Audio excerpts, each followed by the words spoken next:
Okay, so welcome to On the Mic with Ed. You are here with myself, Maria Ortiz, and co-host Dr. Zoe Ross Nash.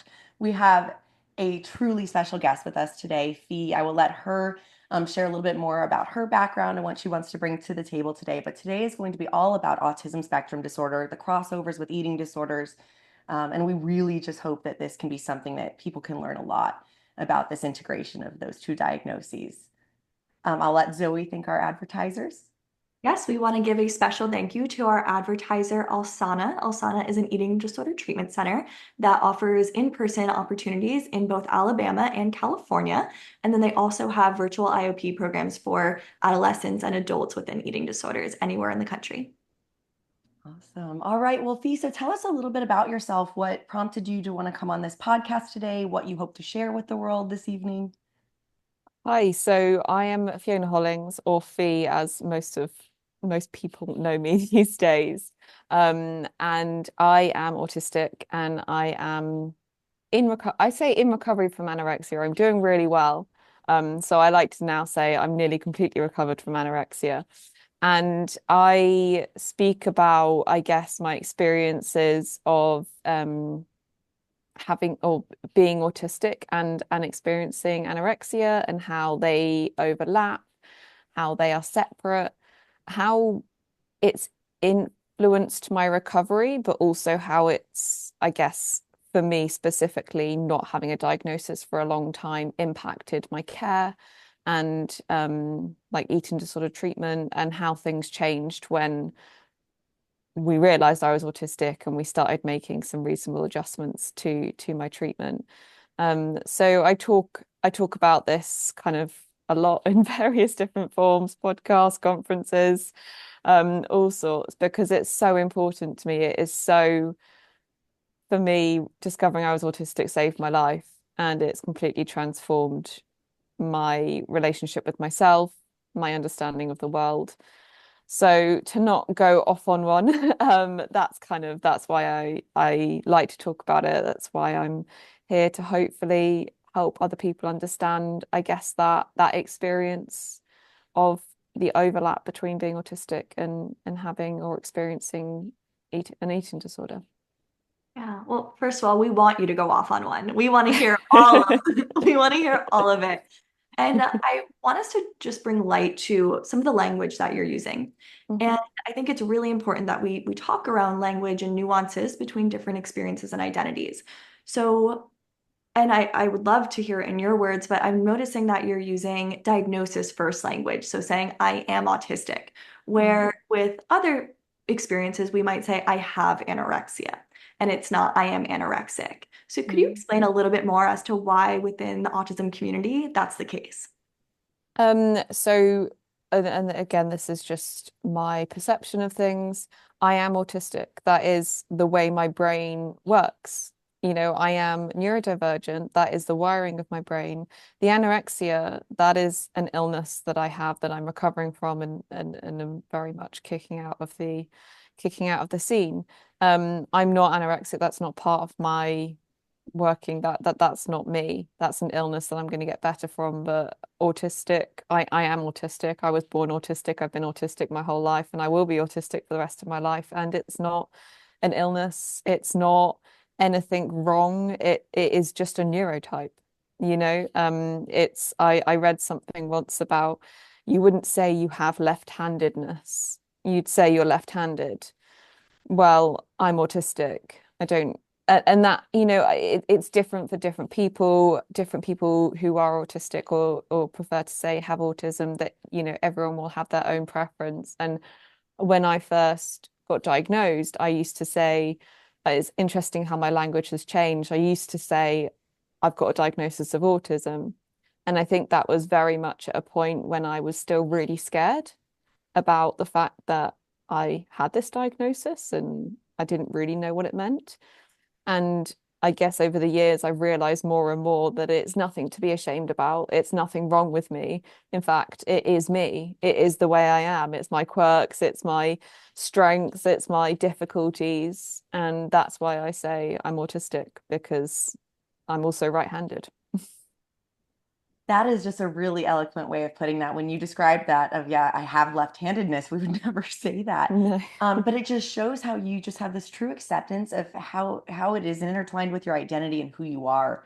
And I love the difference between the anorexia as something that you're recovering from, something Mm, that you want to, kind of move away from, where the autism is something that you are accepting as part of you. I hear you saying, your strengths as well as some of those struggles. And I really hear you accepting that whole picture. I'm really mm. curious as to how you started to identify your own experiences with autism. It's an interesting one, this one, because for such a long time I didn't know. I didn't know I was autistic. All I knew is that I was incredibly anxious, struggled in social situations my whole life, was very, very sensitive to different sensory inputs. Um, I guess like there was nuances that, looking back, it was clear as anything that I was autistic. We'd go down to the beach and I'd refuse to touch the sand, and there's pictures of me sat on a picnic box refusing to touch the sand. I'd spent hours upon hours organizing all of my teddies rather than ever playing with them. I liked collecting things. I became incredibly overwhelmed very quickly in noisy situations. And there's a lot that you can kind of map out onto autism, but I think for me, like the primary thing that I felt growing up was I just felt different. And unfortunately, feeling different in a world where you want to be accepted and you want to be not different, it then translated to feeling wrong. So I just constantly felt, well, I'm wrong because I'm not like everyone else. Everyone else around me seems to be able to do all of this stuff, and I'm working in overtime to simply know how to go up to someone and start a conversation and how do you make a friend. And I remember getting a book when I must have been 8 or 9 years old, and it was like a big purple manual, and it said everything that every girl needs to know or something. One of those books. I don't think they'd be able to publish it anymore.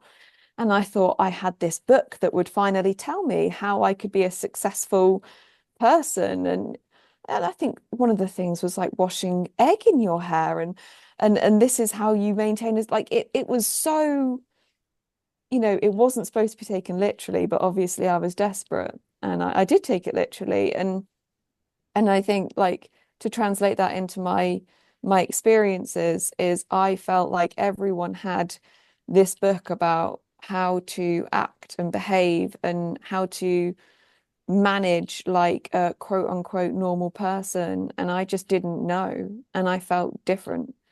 And I felt like an outsider. And I felt like I didn't fit into the world. I felt wrong. And that feeling of wrongness almost killed me eventually because I just thought this is never going to get better. And and that's why discovering I was autistic did save my life, because up until that point I'd had a number of diagnoses that never really felt like they explained my experience. They felt like weights. They felt like, oh, okay, maybe it's this, maybe I'm depressed, maybe I've got social anxiety, maybe I've got OCD, maybe I've got insert, you know, whatever diagnosis there. And I think when we realized I was autistic, it felt like a weight off my shoulders. It felt like, oh, okay, this actually explains all of it.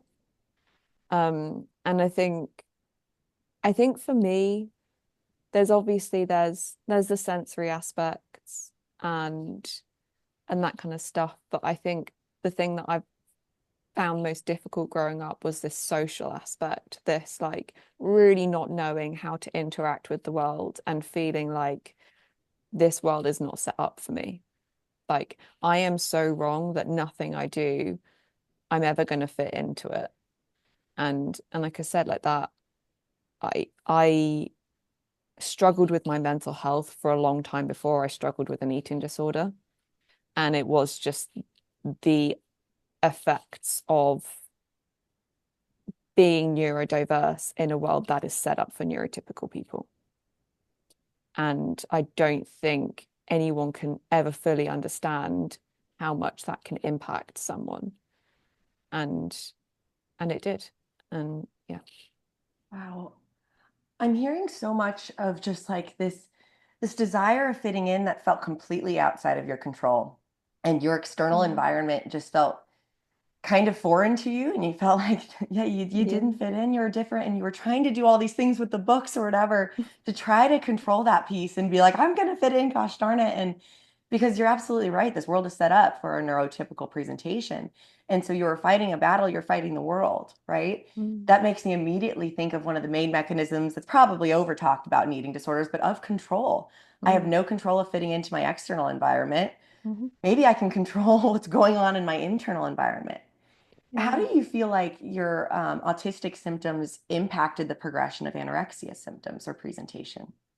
Um, I think it's interesting. I think what I'll do first is discuss how the anorexia came in, because then I think that that maps onto maybe some of the overlap. But for me, I kind of separate the two because I think that many of the ways that I think, because I'm autistic, might put me at an increased risk of, like, they could also map onto eating disorder cognitive styles like rigidity and all that kind of stuff. But I don't think that that is the reason that I became unwell with anorexia. So my experience, like I said, like I struggled with my mental health for a long time before I struggled with anorexia, and it felt like this growing thing where I was so incredibly unhappy. I hated myself. I absolutely hated myself. And I didn't, I was exhausted.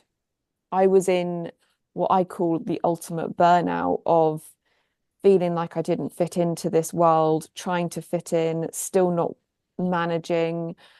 Socially things were becoming more and more complex as I moved from like middle school to high school. Um, then you've got the academic pressure at that point as well. I had, this narrative in my school kind of world of she's incredibly capable, but she's passive. She doesn't try in class, not doesn't try. She come out with the good grades, but doesn't talk in class, doesn't seem to try, doesn't seem to be able to. And I was capable, and I love academia. What I was struggling with is the classroom. Um, so sorry, going back to what I was saying. Um, so I very much had this kind of what I consider a massive, massive burnout with my mental health, feeling incredibly low, completely resenting myself. And there was a point that I really, really wanted help. Like I vividly remember sitting in an assembly at school, and a counselling service had come in to take this assembly, and they were saying if anyone needs to talk to someone, then come and get a teacher, and then they can refer you to us. And I just remember thinking, how can you see me stood at the front of that assembly and not know how badly I need to talk to you? Like I need help, but I had no idea what to do or say, and I was not going to go and talk to a teacher. And just I had no way of verbalizing what was happening in my head, and I just didn't know. Like I didn't know why I was feeling like I was. And so I just internalized everything for far too long. And a lot of people, they go down, they become ill quite slowly, I guess. Things develop over years, things become more entrenched. That was not the case for me. I went from being actually quite healthy in the summer of that year, or relatively, in terms of like food and everything like that. And by October, so this was like a couple of months down the line, I had been removed from school and put under a crisis intervention, because that's how quickly this anorexia came into my world and just completely took over my brain. It was like everything was awful. And then for me, so the way I described my anorexia at that time was it felt like a bubble. It felt like on the outside of this bubble was everything that was hurting me that I could not control. It was the pressure, it was the complexity, it was the social demands that I just didn't understand. It was feeling inadequate, feeling wrong, feeling different. And then anorexia came into my world, and it was this bubble of rules and structure. And suddenly, all I could think about was calories and weighing myself and exercise. And everything became so methodical and kind of like, this is all stuff that, like, nothing else on that bubble seemed to matter anymore. I shrunk into this world, and I didn't want to be in the world anymore because it felt painful. And so for me, that was kind of, the anorexia came in so quickly. And suddenly I had this team of people around me, because they'd obviously picked up that I was really struggling, because they could see it because of the physical effects of the anorexia. And they were going, well, how can we help you? And I was going, at this point, I don't want help anymore. I don't need help anymore. I've got this thing that's finally, I felt like was finally helping, after years of feeling awful with no one knowing, and masking, and the exhaustion. And I just remember thinking, I don't want help. I want everyone to leave me alone. I finally found a way to cope. And I know now, being in the place I am, that that was not helping. It was, for me at that time, it felt like a lifeline. I've now learned a million other lifelines that give me the same feeling. At that time, I was, you know, treatment resistant and difficult and complex. And my experience was, I felt like I was dying for years, and I finally felt like I found a float to just try and breathe a little bit on. And I couldn't understand why suddenly everyone who said they wanted to help wanted to take that float away from me. And so that's how I've always experienced the anorexia, is actually, it's not a way of coping, it's a way of surviving when I feel like I can't take anything anymore. And so, where do I think that some of the overlap happens?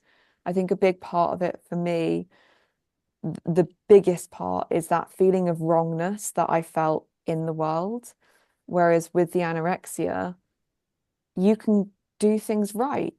The anorexia tells you to do something, you do it. The anorexia says, well done, you did it. And obviously, it's not that simple, because then it asks for more and more and more, and you give it an inch and it takes a mile. But in the initial stages, that's how it felt. Um, and then, you can look at the cognitive rigidity and the difficulties of change and the sensory processing differences. And I'm sure we'll go into some of those, like, where things do overlap. But that was my experience of it, certainly initially. And I think at that point as well, I had no idea I was autistic. So all I felt like I was drowning, and I finally found a way of staying afloat a little bit. And and it was incredibly difficult to navigate. Wow, you are so articulate. I feel like I'm there with you, and I am, a million things are going through my mind right now. And I'm just in awe of how well you understand yourself and your eating disorder and your own history. Maria, you shared that it was control that came up from you as VE shared her story. For me, it was secrecy. Like, it felt like this whole world had this secret, and you didn't know it, and you wanted to know it. And then the eating disorder became like a secret. Mm. I And think, yeah, please. yeah, I think it became, I think I felt so thrown around by a world that I was so desperately trying to fit into and do everything that was asked of me, both, in the social world, but also in school, and also in family life, and also, in every possible realm. And I just constantly felt like whatever I did, it wasn't good enough. Whatever I did, I wasn't good enough. And it didn't matter how much I tried to keep up with trends and watch everything that everyone else was watching and try and talk about the right things. I never got it right. And then I was bullied and everything like that. And I just thought, I don't understand I don't understand this world, and why does it keep hurting so much? And then this anorexia, it felt like it felt like a world that I could exist in. It felt like a world that, I mean, initially, my mum always says it's like being in an abusive relationship. Initially, it was all flowers and rainbows and sparkles. And it was only when I was like, actually, this is really this is not good, and tried to get away from it that I realized that I was not in control. But initially, it felt like, oh, I've created a world where all of that stuff and all those people, they can't get to me here. And it's, you say that I can reflect this, my understanding of my eating disorder and my journey has come through time and processing and understanding things now from the perspective of autism, but also of my mental health. This is why when everyone says, oh, eating disorders, I'm like, eating disorders don't happen in a vacuum, or at least very, very rare that someone just has an eating disorder that seems to have popped out of nowhere. Um, but yeah, I think in a world that I felt thrown around by, it just took me out of it. And I kind of just went, well, if I can't get it right, I'm just gonna not be in it anymore.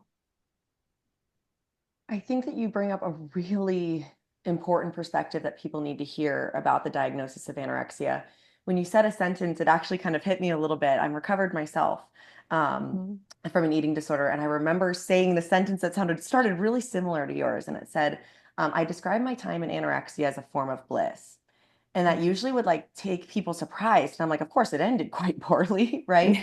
But initially, I completely heard what you were saying there of Mm. that you could breathe. And sometimes Mm. I do visualization with my clients and I have them kind of picture their eating disorder getting to run the show completely. If you let anorexia take over, and usually it shows the body kind of maybe, almost dissolving or shrinking. And what I've heard on more than one account is I ask, and what happens now? Now that there's nothing left, we're not here. And I've heard on multiple occasions something along the lines of, I can rest now. I Mm. can breathe now. I can put down my cards. And Mhm. people don't realize that something so damaging that also makes you want to not be here was also making you feel like it was your only float as a lifeline. Yeah. I had followed your story, not intensely, but I had seen you pop up on my For You pages. I'm not even sure how long ago, but it was long enough before that I think it was before you had found out you were autistic. Mm. So when you popped back up and I saw that, I was like, oh my goodness. And I could tell even through your posts that you had this new perspective. And it Mm. really makes me feel like we need to make sure that we are doing adequate screening for autism spectrum disorder and making sure that we're not missing this and calling clients treatment resistant and whatever words we want to throw, Yeah. non-compliant, all the fun stuff. It really Mm. makes me think, one, we do need to tailor more to neurodivergence. That's for sure. These centers and places cannot just be geared toward neurotypical presentations. And also, I want to hear kind of from you, are there any sort of red flags or maybe anything that we should watch for that could indicate a comorbidity of autism spectrum disorder in our eating disorder clients? I I love and hate this question because the simple answer is every single client should be screened. That is the simple answer, and that is quite frankly. So I've worked for Peace, which in the UK it's pathway for people with eating disorders and autism developed through clinical experience.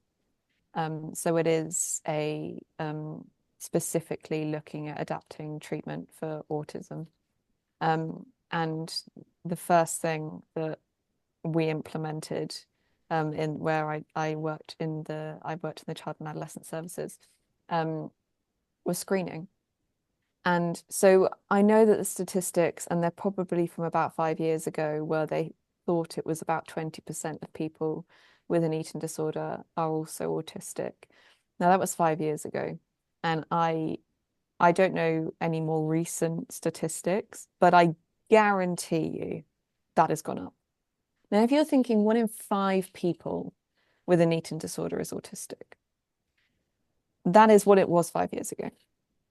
I speak to people every single day who are getting autism diagnoses or realizing they're autistic or questioning that they're autistic. And they're going, this makes so much sense to me now. Why are we not thinking about this for everyone? So that there is, I recently did a conference, so it's quite fresh in my mind. And they were talking about actually, like, first off, what is the harm in questioning autism for everyone who comes through that door? Like, it's you having it be, I always say, be curious about autism. Have it in your mind. What you need to be thinking for everyone, is there a subtype of people who are, or is there as, you know, a consequence of being autistic and not having a diagnosis or struggling in the world that can put an autistic person at a higher risk of developing an eating disorder? Yes, I do think there is. And so the question that I ask, or the question that I pose whenever I try and do a talk, is we need to stop asking why are so many people with eating disorders autistic and start asking why are so many autistic people developing eating disorders. We need to look at it in a completely different way, because there does seem to be an overrepresentation of autistic people in the eating disorder population. And I'm like, maybe that's because the way their brain works puts them at a higher risk of many of the cognitive aspects of an eating disorder. And there's a whole other topic here where it's actually what is the autistic experience of an eating disorder, but I feel like that is a whole other podcast thing.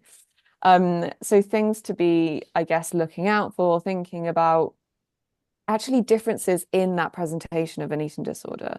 So for me, I have never really had body image issues, and I never really understood when I first went into eating disorder services, and they would say things like, we won't let you get fat, and we know that you're worried about this, and this. And I was going, it's not anything to do with what I'm struggling with. And I felt, I felt like I was actually failing treatment because I wasn't experiencing what I was being told I should experience.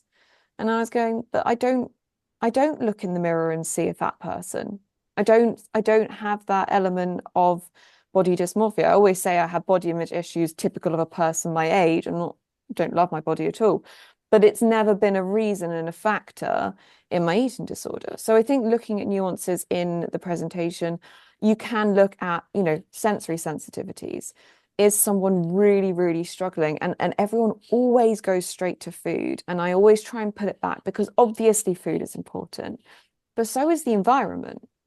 So overwhelming, loud, overstimulating environments for me cause me to go into fight and flight mode, and I'm not thinking about eating. So you take school, you take a school canteen that is very noisy, very loud, lots of different smells, very overstimulating, is very difficult for someone to feel calm enough to eat if that is what is causing them to go into this fight and flight mode. So thinking about sensory environments that also might be impacting someone. Obviously, screening should be happening, and that can, and I think the AQ10 is 10 questions. I and my dad's completely the same. Why are we not having these 10 questions in every single person that comes through eating disorder services and mental health services in general? But again, that's a whole other thing. So there are lots of little things, but I guess it goes back to every autistic person will be slightly different. So for me to say, well, if they come in and, they've painted their left pinky fingernail blue, they're autistic, like that's completely, is wildly off, and it's just not true, because every autistic person is slightly different. The way they experience their eating disorder will be slightly different. And autism is very much on a spectrum, with where you might have more needs and where you might have less needs. But screening, I don't know why we're not all screening. That's kind of, yeah. I don't know if I've answered the question. I feel like I went off on one, but didn't actually answer the question. I'm learning so much just from hearing you speak. My next question, and thank you for explaining how mental health therapists, eating disorder or not, have to be tailoring their assessment. And I'm also wondering about within young girls and women, just because autism is so underdiagnosed in that community, how can we better address young girls and women to get properly diagnosed. I think understanding that there seems to be the underrepresentation in the past of autistic women does seem to be because women tend to mask more. So actually, like there's specific measures that can look at masking, like aside from like the AQ10 and things like that. And but also like it might take an autistic woman a little bit longer to unmask around a clinician because if masking's all you've ever known and that has become in many ways your float in a world that you're drowning in, you're not going to suddenly unmask when you're in a room with a clinician. Like for me, I'm still unmasking. I still do things and I'm like, why am I doing that? That's actually hurting me because I masked for more of my life than I've been trying to unmask for. So I think masking generally, especially within the literature as well, seems to be quite a differentiating factor as to why autistic women are not picked up sooner. Um, and then I think it will come back down to just understanding that individual. But I always think like if you've got this curiosity about autism, if you're asking that question from the start, like, there's no harm in asking that question. You don't need to ask it externally to start with, but just be having it in your mind to be going, I need to always be thinking about autism. And sometimes approaching autism is difficult because not everyone sees it as a positive thing. I was terrified of it when it first came up. I didn't know. And now I know that it is a really positive thing and there are so many strengths about being autistic, but navigating that is can be difficult and is very individual. Um, but I guess that's probably the biggest thing that I'd consider with thinking about females And specifically. it's overall too, just like we need to be thinking about it. And when you said the screening, like, why aren't we giving these 10 questions? I don't know if you could find a mental health practice in town that doesn't screen for anxiety and depression Hmm. upon an initial assessment. Yeah. That is given Yeah. constantly. Shoot, that was given Hmm. to me at my primary care, like just my general doctor, Hmm. that I filled out a depression screening. And I Yeah. think that's a fantastic and really sad sentence that why aren't we screening for that as well? Mm. But everybody's screening for anxiety and depression. So Yeah. that is something I hope, that is something that's going to stick with me. And I hope listeners can take that as well, that this is a matter of 10 questions that can save a life. Mm. And it's also And a matter of just being like, I want to truly understand you and your relationship with the world, not just the diagnosis that's most obvious in this DSM I'm using. yeah, Um, and I think, the AQ10, like it is good in that it can flag high autistic traits. It's obviously not the be all and end all. Every measure has their limitations. I know that again, there is some studies to suggest that it doesn't always pick up female autistic traits. So it's one of those things where like it is a tool that can be used in a toolbox, but it's a starting point. Thinking about like professional to professional type conversations, it is a tool that can be put in with that anxiety and depression, which absolutely are still used. They're still used every single time someone comes into any service. Those two are given out straight away, along with the eating disorder questionnaire. And so there's that. But I think I'll speak to right now any people who are experiencing an eating disorder that are questioning autism for themselves and they're looking less at the clinical, the AQ10 side of things. There are so many measures online that you can go to. And I did so many before I actually went in for my like because I was like, I need to understand what's going on here. I need to kind of work out if before I brought it up with anyone, I wanted to know, is this actually, am I actually autistic? And so there's stuff online which can give graphs about spectrums and where your needs are and all of that kind of stuff. And it's fantastic. So, I guess that's me just speaking as someone who has used different, I don't like to use the word tests, but different kind of, um, I guess they are tests of like how I experience the world. And those ones, because I did it in my spare time, they are quite lengthy. They're like 50 questions. And that's why I'm saying this isn't, that's not saying it to a clinician, because that's a lot of extra work. That's not just 10 questions. But if someone's looking to better understand themselves, there are a lot of tools online that you can just, this is how I feel, this isn't how I feel. And then you've also not got anyone around you. You don't need to share it with anyone. And you can just see where you're at with it. Um, and if I can find the one that I used, I loved it because it did give me this kind of like a pie chart of like different, like where my sensory levels were, where my communication needs were, and it really, it was fantastic. So, mm, I'm just stuck at the comparison that you made about masking being like ascribing to societal norms. mm, And that's similar to eating disorders. They're a way to ascribe to societal norms in some ways. I'm just really impacted by that. And I'm gonna have to chew on that and figure out ways I can implement that into my practice.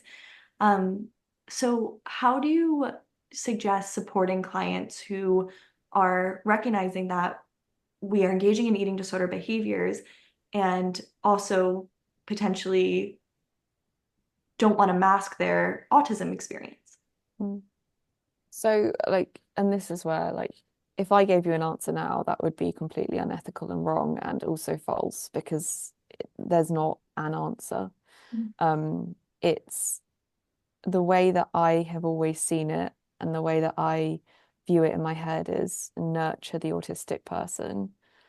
And actually, for me, nurturing and understanding my autistic self naturally decreased my eating disorder because it was there to help me cope in a world that I couldn't cope in, that I wasn't me in. And that's why I wasn't coping because I wasn't me. I describe it as I had a completely fractured sense of self because I had tried to fit myself into so many places that I didn't fit, and I hated myself, and I had no idea who I was either. It was awful.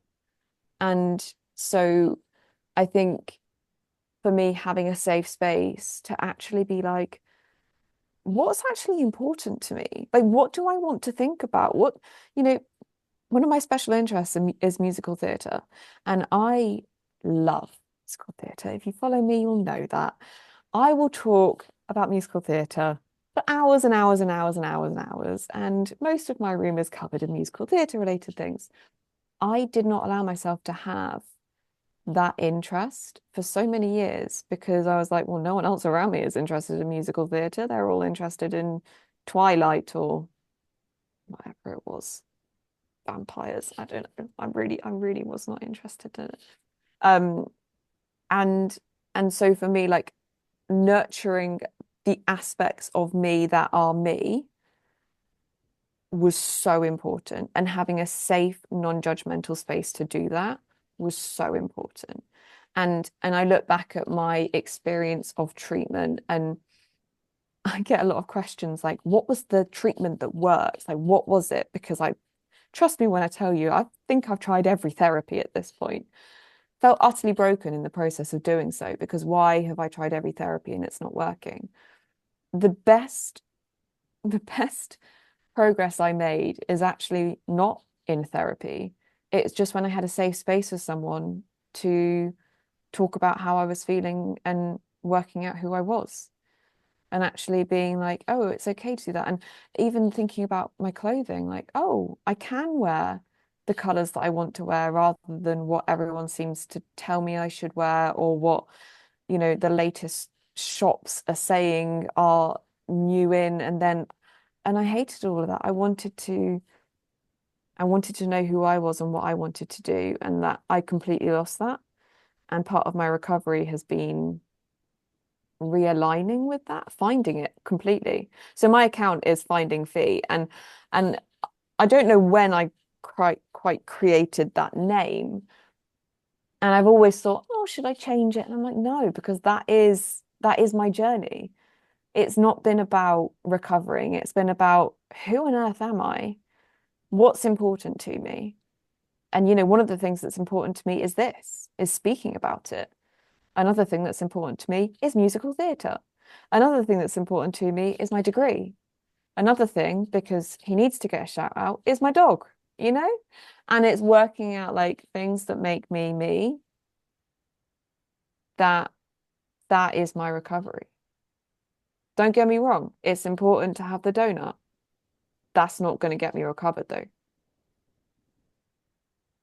I think I almost wanted to leave a moment of like silence after you said that because that is an important sentence that just, yeah, having the donut is not going to get you into that recovered space alone. Mm. And just hearing so much It's of, important, yes, but absolutely. But it's not the be all and end all. yeah, Like, you needed so much other just nurturing of self, outside of yeah. just the anorexia recovery. And I'm hearing too, you stacked yourself kind of against the world and you're like, well, I'm failing here, failing socially, Hmm. and then started struggling with the eating disorder. And then you almost felt like you were failing with the eating disorder because they're like, you have body image issues, right? And you're Hmm. like, and then with recovery, you said you've tried every therapy in the book. So then it's almost like this perceived sense of failure in recovery. Yeah. And what I hear is like this diagnosis and this is acceptance of autistic brought you the opportunity to feel like I could have success in this world. And Mm. I finally found it. And I think the neurodivergence part of just this world was telling you no and that you should change yourself. You should mask. And I Mm. love hearing you say like no. And I'm actually gonna Yeah. you're gonna be actively unlearning it for so long. And I Yeah. just love hearing your confidence and candidness about that as well. I think I had a really interesting conversation when we realized that I was autistic, and I don't know what the waiting lists are like around the world, but around here it's 3 years for an autism assessment and subsequent diagnosis. So we'd had a meeting with my psychiatrist in the mental health team, and we'd kind of gone. I'd written her in, I would say, in true autistic style. I wrote her a 12-page letter detailing all the things that had been pointed out to me and I had noticed that would make sense if I was autistic. And she didn't even finish the letter before she said, yes, this would make a lot of sense. So she referred me for this assessment with the understanding that there was a 3-year waiting list. And I had a really important conversation at that point with my parents because I was really not in a good place. And we thought, do we go privately for an assessment? Now, that is expensive. That was a huge factor, and I quite frankly, I couldn't afford a private assessment. But I asked the question, what am I going to get out of having an official diagnosis? Well, actually, my mum asked me. She said, what would you get from having an official diagnosis? And I said, I just know. I just understand myself. And it was at that point that I was like, I don't need someone to tell me this is my experience of the world. This is my experience of the world. Whether or not someone says you are or aren't autistic, I'm still going to struggle with the things I struggle with. I'm still going to excel in the things I excel at. And actually what we needed to do at that point is just know those things and start adapting from knowing what we knew. We knew that I got very overwhelmed in loud situations. We knew I can't do large groups of people. I can't do it. I can do one-on-one with people. I can do 1 to 2 people. The moment it starts getting into a group of people, I get very overwhelmed. I shut down. So we just adapted based on that. And so like I always think, what did my autism diagnosis give me? It gave me compassion to myself because I stopped being like, this is what I need to do. I need to show up for all of these different things. And then, exactly as you said, add actually eating disorder treatment on top of them. Absolutely was I failing eating disorder treatment. I was going round and round in circles. No one understood me. I didn't understand them. They were saying, this is what you need to do. This is how you should be feeling. You need to complete this diary. How do you feel after you eat that food? I have absolutely no idea. I don't know how physically I'm feeling. I don't know how I'm emotionally feeling. I don't know who I am. And you're asking me these questions. I just don't know.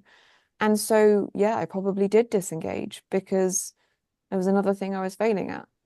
And what was I not able to fail at?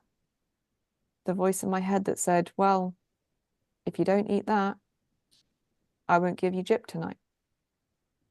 And so I think understanding the autism brought this element of I need to start showing up for me and stop showing up for what I think everyone else wants of me. And actually, one of the things that I've discovered in my journey of unmasking and understanding who I am is actually my perception of what other people wanted of me was not what they actually wanted of me. My mum's always just said, I just want you to be happy. And I thought that that meant getting A stars and having a large group of friends around and going out and getting drunk on every evening and doing quote unquote normal things. And I didn't want to do that stuff. And I wasn't that person. And and actually I did do well academically, but when I wasn't in school, I taught myself my GCSEs from home, you know, because I didn't have that pressure of being around other people and navigating that at the same time. But I think if I like autism gave me compassion, which has been one of the most difficult things to adjust to because I was so vicious to myself for such a long time. But that ultimately is going to be the donut. Like it is compassion. When I can stop being so vicious with myself all the time, it's a journey. I'm getting there. But that that softer, calmer, actually, you're okay. It's okay. You'll be okay. That's what's going to heal me. That is the donut. That is the donut of my recovery. Compassion. Yeah. So what other protective factors did your autism give you to heal from your eating disorder? My love of routine. Definitely my love of planning. So I always say like I can use planning in my recovery. So I can plan in like challenge meals, plan a donut, I can use it. And if I know what's coming up, I can prepare for it and I feel so much better able to action it when I come to it. But I can also use planning non-recovery things that feeds into my recovery. So um I can plan to go out for an evening with my friends, knowing what time we're starting, stopping. My friends are absolute angels, and they literally, it's like an itinerary, and they'll be like, this is what we're going to do then we're going to do this, and this is where we're, and I'm like, this to me helps me engage in the world and not feel traumatized by the world. And then I feel better about myself. So planning, routine, from like I am very much when I have days of routine, I feel calm. I feel able to engage in everything that my recovery brings. I know when things are calm and routine, I can really push myself with my food and work out what kind of aspects, what do I want to challenge. Um, Understanding my sensory sensitivities, it can be difficult to navigate, but it's also a gift. I can be incredibly connected to the world around me. When things are calm and quiet, I feel at peace. And when they're not calm and quiet, I have an excellent pair of noise cancelling headphones. So, we've got tools. And actually, and this is one that's taking more time. One of the strengths is not understanding people. I've learned that I don't understand other people. I don't understand the social trends, what to keep up with, what to say, how to speak, how to act, how to say things that you're not actually saying. But maybe I don't need to, or maybe I don't want to. I connect with people because I speak about what we're speaking about rather than there being a secret meaning or someone's trying to ask something, but they're not actually saying, like, just say it, like have the conversation with me and I'll have it back. And I think when I when I started being who I am, which is, are we going to talk about this or are we going to talk about the weather? Because to me, those are two different things. Like, if you want to talk about the difficult thing, then just address it. You want to talk about the weather, we'll talk about the weather. But please don't try and do the small talk because I don't really understand it. And I've learned that I absolutely hate trends. I don't want to keep up with trends.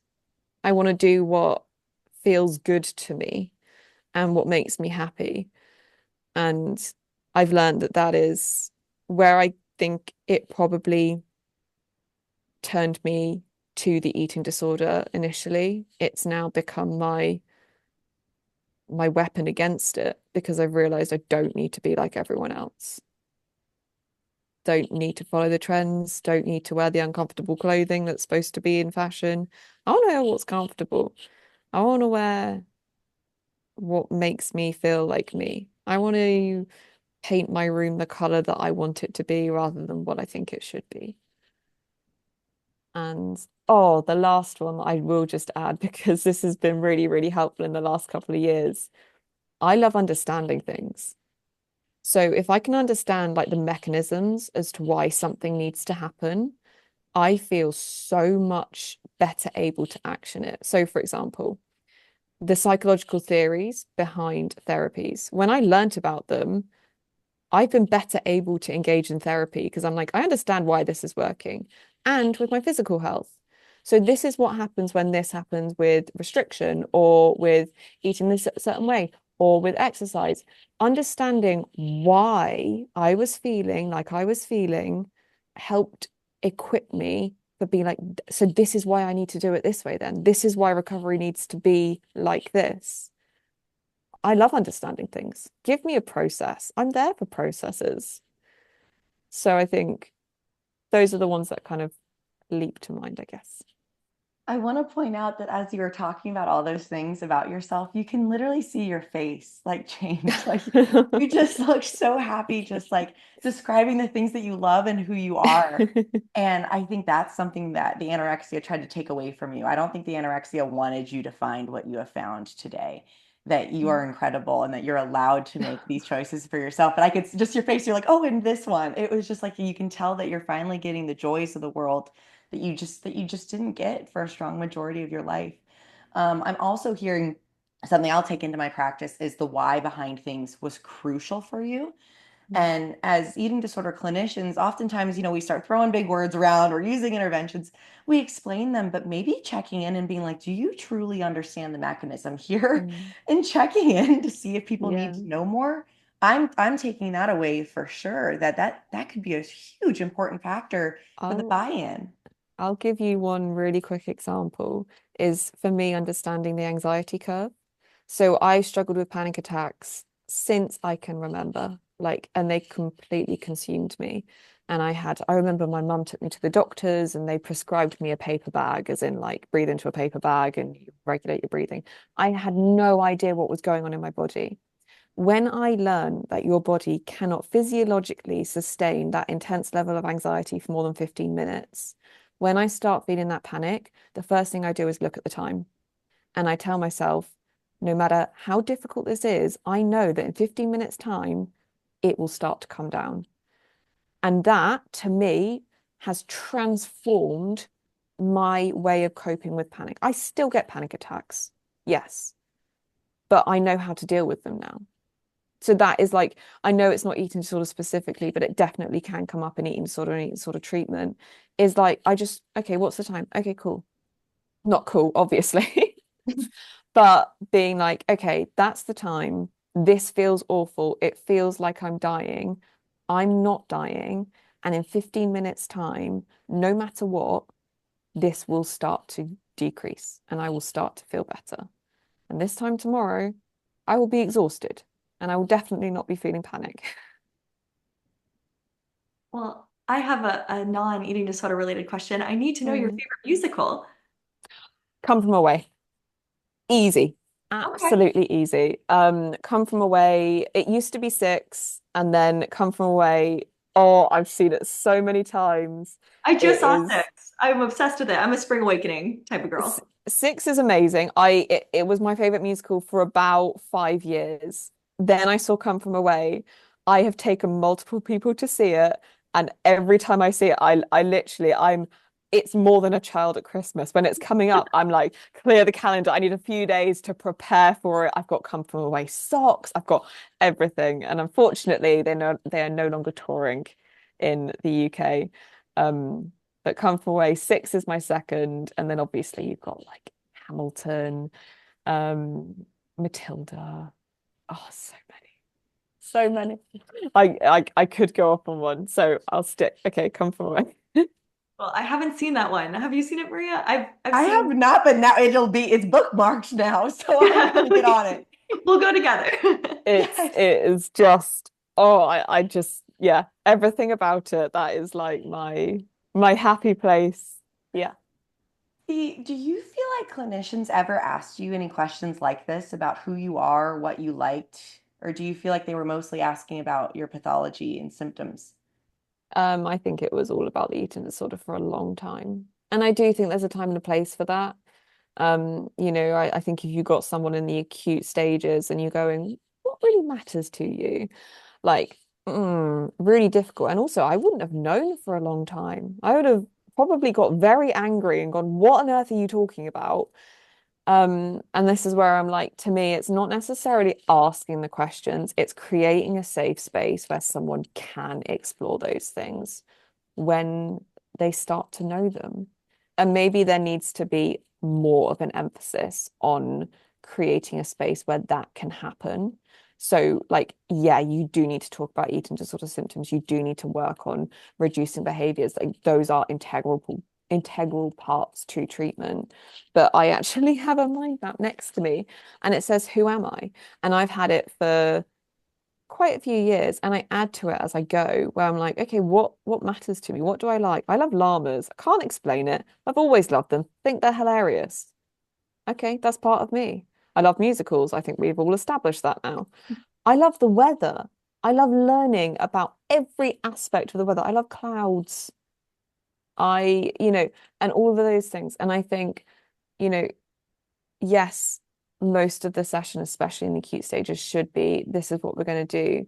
But also having a bit of time, especially in the later sessions, I think that should shift and there should be more of an emphasis on who are you and nurturing those aspects. So, you know, nourish and nurture is part of recovery. You nourish the body, you nurture the person. Like, and I think initially, yes, the emphasis needs to be on nourishment, but do not neglect the nurturing alongside because that is what is going to be more important than the nourishing in the later stages. I think that's our tagline for this episode. You nurture the person. That is so beautiful. And there's me thinking it was going to become from a weight. I'm joking. I'm joking. Maybe it needs to be. We can talk, Fee. We'll see. Yeah, that is, as soon as you said it, I was like, that's the tagline if I've ever heard it. And not just the tagline, that is important for everybody to hear. And I like the way that you said it's something that will stick with us. Do you ever feel like there were interventions given to you for your anorexia recovery that you feel like were kind of contraindicated or not beneficial for someone who's autistic? Yes. Um, okay, I'm not gonna say that a whole therapeutic approach I disagree with, but there is certain therapeutic approaches that I felt like tried to break my brain. Well, what you need to do is you need to be super spontaneous and everything that your brain says, you just have to do it completely opposite. Like that it just didn't work for me. And there were many, it was frequent that there was emphasis put on things that just weren't things that were part of the eating disorder that were probably pathologized. So you need to be eating this very spontaneous snack 6 times a week. You need to be having something very different every single day and all that. I have never been that kind of person. So when it wasn't working, because I was getting so overwhelmed and so stressed, and then felt like I was failing because I wasn't able to do it because I was getting so overwhelmed and so stressed, made things worse. Whereas, so I always talk about the difference between the negotiables and the non-negotiables. The non-negotiables is there has to be enough food to recover. There has to be enough. That's that nourishment. You need to nourish the body. The negotiables is how that looks. And for me, if there's slightly less variety, which there will be because I've never eaten a huge variety of food, well, if that's what my recovery looks like, then that's my recovery. Also, knowing that my recovery is going to look different to a neurotypical's recovery. I will live a very different life to someone who is recovered who's neurotypical because we have literally differently wired brains. Um, so knowing that I will probably always need a routine and structure. that used to be that's all part of your eating disorder. That's because you're malnourished, etc., etc. No, I need a routine and structure. And actually, now those where the anorexia was my lifeline, my routine and structure is now my lifeline. Like knowing what's going to happen. My plan that I do every single week, that is my lifeline now, more so than the anorexia. So I think I think that we are unfortunately in a place where a lot is pathologized, and I think that that needs to change. Um, and I think therapy needs to be more understanding that there is going to be differences in neurotypes. Like, and at the end of the day, it comes down to individualized care. You got to speak to the person that you're working with and ask them what feels manageable for you, because there's no point breaking someone because it fits a handbook. Yeah. And that is the importance of individualized care and making sure that we are treating the person, not a diagnosis, and seeing them as a whole picture, exactly as you said. These things don't exist in a vacuum. We need to be looking at all the contextual pieces of it. So, are there any last things that you want our listeners to hear?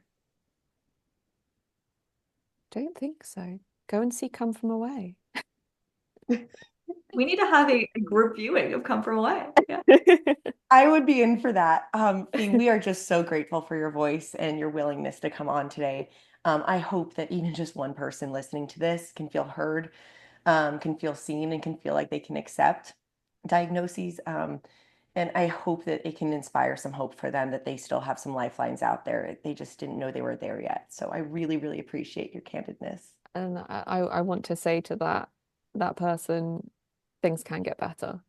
Like I absolutely given up on myself. People had given up on me. I thought that I was just broken and that was it. And it's not. It just isn't. Like you might have found a lot of things that don't work, but you're even closer to finding the thing that is going to work. So just don't give up on yourself. There are so many pieces of this that I want to write down and just have in my office. Um, Incredibly impactful. Well, we want to give a last thank you to our advertiser, Alsana. Alsana is a treatment center for eating disorders with locations in California and Alabama, and they also have virtual options for IOP for adolescents and adults. All right. So wherever you are, whoever you are, take a seat with us.